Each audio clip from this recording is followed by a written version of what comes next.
Today we are going to be talking about all of the books that I read in the month of February and also all of the books that are on my March TBR. They are on my little rolling cart that I have.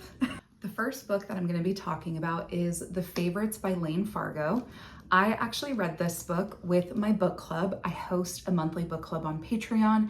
We select 2 different books every month. We all vote on it, and we typically pick one from a fiction genre, whether that be historical fiction, contemporary fiction, romance. And then we usually pick a fantasy choice every month as well. But for the month of February, we read The Favorites by Lane Fargo, and I rated this book 4.5 out of 5 stars. It is one of the best audiobooks I have ever listened to. I was completely enraptured and enthralled by this book. I could not put it down. I couldn't stop listening to it. I feel like it's also going to be such a fun book to discuss with my book club. We actually have our Zoom call about it on Wednesday this week, so I cannot wait to talk about it with all of my friends in the book club because I have so many thoughts, I have so many opinions.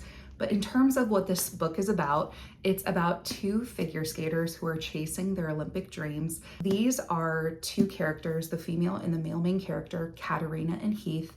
They have known each other since they were teenagers, and they've been dating since they were pretty young. And this is a very codependent, toxic, tumultuous relationship. And their romantic relationship really affects their skating, and it also affects everyone else in the skating world as well. And the style and the formatting of this book just really, I think, immersed you into the world of ice skating and what it was like with these 2 characters during that time. It felt so real. I honestly thought that these were 2 real ice skaters, and I just want to go back and watch all the footage of them, but it's not real. It's told in an interview documentary style, so just it's very fast paced, very easy to read. I loved the commentary from some of their competitors, some of the other couples, or the people who they not danced against, who they were skating against. And it just, I think it brings up a lot of important conversations in terms of ambition and gender roles, and what are you willing to do or sacrifice to make your way to the top, or to be the best, or to win Olympic gold. And you really watch that be explored through these 2 main characters and their love story. It's also told from the perspective of the female main character, and you really get to see a lot of her thoughts and opinions on the documentary that is exposing their relationship and how it affected the ice skating world during that time.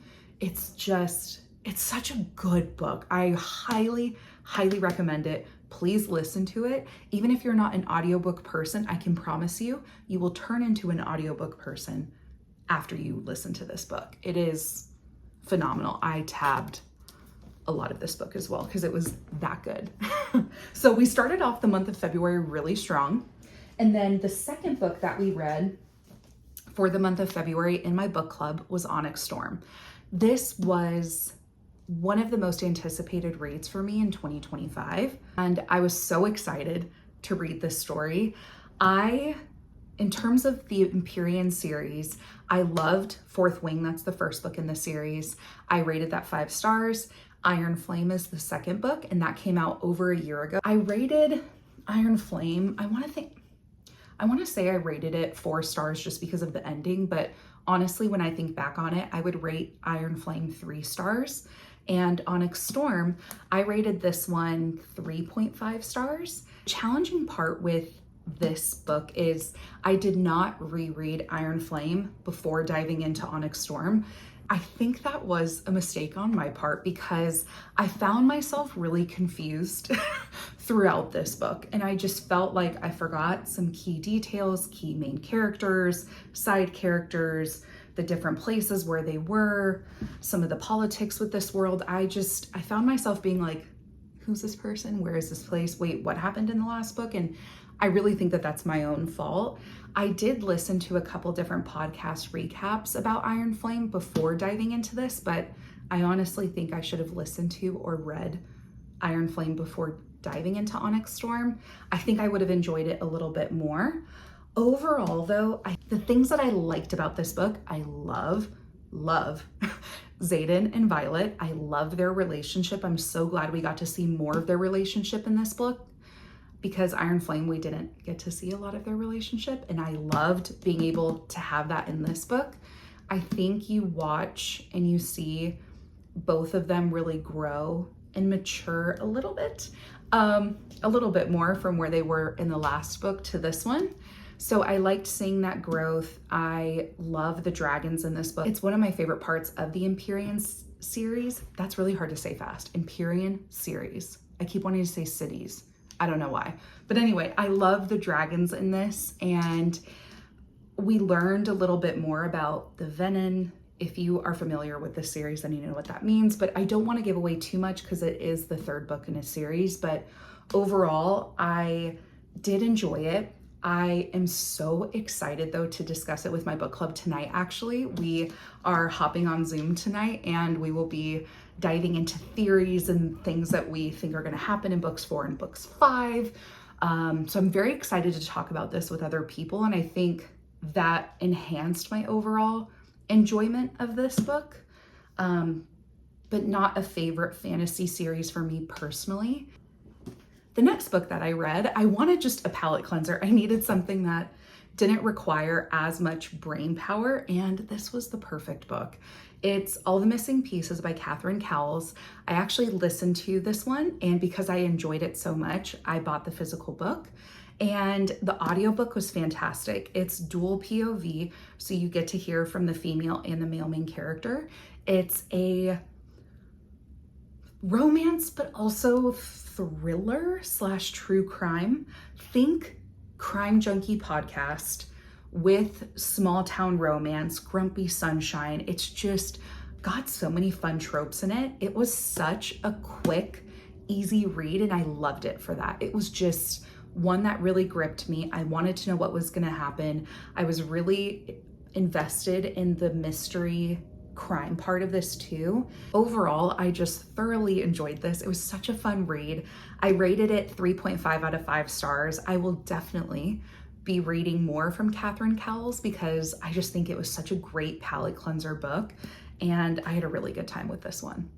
I listened to on audio Out on a Limb by Hannah Bonham Young. This was my first Hannah Bonham Young book. I listened to it on TBR.END, and because I enjoyed the audiobook as much as I did, I went out and bought the physical book because I loved these characters that much. It's, in terms of what this story is about, it's a one-night stand accidental pregnancy trope, which is not something I typically love. Those aren't two tropes that I would really find myself wanting to read. However, this does it right. Oh my God, you just really find yourself rooting for these characters. You're completely invested in their story and their love, and it's just such a heartwarming and heartfelt story. And I really, really loved the dynamic between the female and the male main character. I also loved the side characters as well. I'm actually starting to listen to Out of the Woods, which is a part of the Interconnected standalone series. They're technically interconnected standalone duologies. I think that's kind of how the Hannah Bonham Young world works. Regardless, after reading this, I was like, okay, I need to read every other book in her catalog because I just really enjoyed it, and it made me giddy, it made me happy, it made me smile, and I just really loved it. I gave it 4.5 out of 5 stars. The next book that I listened to was TBR.END by Ali Hazelwood. And I did buy this copy because of how beautiful the paperback is. It's also got these water drops on it that are so cool. Regardless, it's a beautiful paperback, but this is my third Ali Hazelwood book. I read The Love Hypothesis a couple years ago, rated it 3.5 stars. Also read Not in Love by Ali Hazelwood last year. I did not like that one. I think I rated it 1.5, maybe 2 stars. I just didn't vibe with that one at all. This one, I'm rating it 4.25 out of 5 stars. I ate this audiobook up. I loved the audiobook. It was one where you're listening to the audio, but the male main character reads his parts out loud, and then the female main character reads her parts aloud. I don't know what that's called, but I loved it. whatever that formatting is, I ate it up and I loved that. So I really feel like listening to this one was a great experience, and it's a contemporary romance, a spicy romance that just did what it needed to do. It was a spicy book. I enjoyed it. There were parts of the story that I really liked. I liked that it had sports as kind of a central part of this and a central character in a way. The girl is on the diving team and the male main character is on the swim team, but she goes through an injury and you watch her really try to overcome that injury mentally. I like that this book explored and highlighted the pressures that student athletes face, especially in college, and just that strive to be perfect. And I just really enjoyed that aspect of it. And I loved that it was set at Stanford. That was like my dream unattainable college that I applied to and knew that I wasn't going to get in, but I just love Stanford in general. So I was excited that it was set there. But in terms of things that I didn't necessarily love about this one and why I didn't rate it 5 stars, because these characters are in their early 20s, it's a pretty messy situation that these characters are in. So the male main character had dated someone on her diving team, and they dated for 7 years. They broke up. They're still friends and very much a part of each other's lives.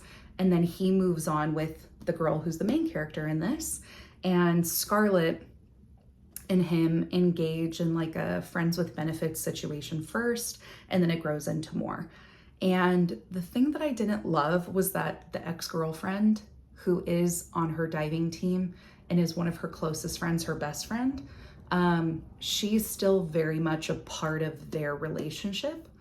And that felt really messy to me. But also I had to remind myself that these people are in their early 20s, and it is inevitably messy in your early 20s as you're dating and hooking up and in college. And I understood that's why it was like that.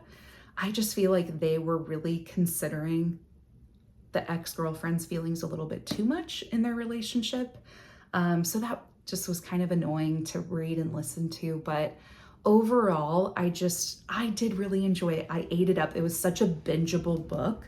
And for that, I really enjoyed it. I think I listened to it in 24 to 48 hours max. I just couldn't put it down or stop listening to it.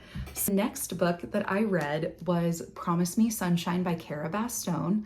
It was an advanced reader copy that I got through NetGalley, and I adore this book. I adore it. I love it. Easy 5 stars for me. Oh my gosh, when I think of these characters, it like literally is making me smile and giddy just thinking about them. It's a story that is about these 2 characters, the female main character who is narrating the story for us. She recently lost her best friend to cancer, and that's not a spoiler. I believe that's in the synopsis, but she's figuring out how to navigate a life in a world without her best friend who felt like her soulmate and her sister. And she's experiencing all of those waves of emotion that grief inevitably brings to your life. And that's where I feel like it is a heavier read in that sense, because it's hard to be happy when you know that you've lost someone who is so close to you. But I love that Cara's writing really brings a lot of levity to the story. And I audibly was laughing out loud at some parts, and I just was rooting so much for these 2 characters and all of the side characters as well. I just feel like I knew them so well, and I was so invested in their story. And I loved how she handled such a difficult topic like grief, how she approached it and didn't shy away from it, but also did bring hope, and that you can be happy even after losing someone who was so close to you. And another thing that I really loved about this story was I loved the female and the male main character. It's a forced proximity romance, and I'm not going to say too much of how or why that is, but it's a slow burn romance. And even though this is a contemporary romance novel, I feel like it has so much more emotional depth to it than just that. Even if it was just the romance, which I love, there was just so much more to it. But I will say that the slow burn romance payoff at the end of this, so worth it. And I just adored this book. I loved these characters. I loved the writing, and I highly recommend it. I'm actually going to be buying the physical copy of this book because I loved it so much. It comes out March 4th, and I highly, highly recommend it. And the last book that I read in the month of February was Mame by Jessica George. This is one that I actually listened to on audio. I listened to it through the app TBR.END as well. Not sponsored. I've been subscribed to their app for I think 3 or 4 years now. It used to be Scribed. Now it's TBR.END. Regardless, not sponsored. Just wanted to let you know where I was listening to the audiobook. And I loved the audiobook. I highly recommend listening to this one. The narrator has a British accent that I absolutely love. And this story is about a Ghanaian woman who lives in London, and it's a coming of age story with her kind of navigating all of these things that happen in her life in her early to mid 20s. And it's a story that I really was so invested in Maddie as a character. And I love how much we were in Maddie's head, and I really feel like it helped you understand her and her motives. But also, I feel like reading this book in my 30s, it's tough because I'm like so far removed from my early to mid 20s that some of her decisions and the choices that she was making just made me be like, oh, Maddie, no. So it was kind of frustrating in that way. And a big part of me just wanted to kind of jump into the story and be her big sister and offer her advice and just like tell her, no, it's okay, or just give her a hug. So I really felt for Maddie as a character, and I understood why she was making some of the decisions that she was, because she's so young and she needed to really learn and grow through that. But overall, I really loved exploring the family dynamics in this book. I loved learning even more about the culture in Ghana and how that really is infused into the story and how that affects her family and their dynamics. It does have some heavier topics that are explored in this, so I would look up trigger warnings. It does have grief also mentioned in this book, mentioned and explored, so just read trigger warnings before you dive into this. But I will say I loved Jessica's writing. I loved this character study. I loved being in this character's mind. And I'm so happy that I read this book. It's not a forever favorite of mine. I don't think I would reread this, and that's why it's not 5 stars, but I'm gonna rate it 3.5 out of 5 stars because I did enjoy it. I'm happy that I read it. I liked it. It's just not going to be a forever favorite for me. But I will say the cover, 5 out of 5 for the cover. The cover is stunning, absolutely beautiful. And I do really love the audiobook as well. So those were all of the books that I read in the month of February. Now we are going to dive into all of the books that I want to read in the month of March. The first book that I want to read in the month of March is First Time Caller. It's one of the books that we selected in my monthly book club. I host it on Patreon. It'll be linked down below. I pick 2 books every month, one in kind of a fiction category, one in a fantasy category. And this one is a contemporary romance. It's called First Time Caller by B.K. Borison. I've heard it's supposed to be lightly based off of the movie Sleepless in Seattle. I'm embarrassed to say that I've never seen Sleepless in Seattle, and I'm ashamed to admit that because I love a good romance movie, so I need to watch that, and I will be watching that before I dive into this book. Next book we will be reading in my March book club on Patreon is Quicksilver by Callie Hart.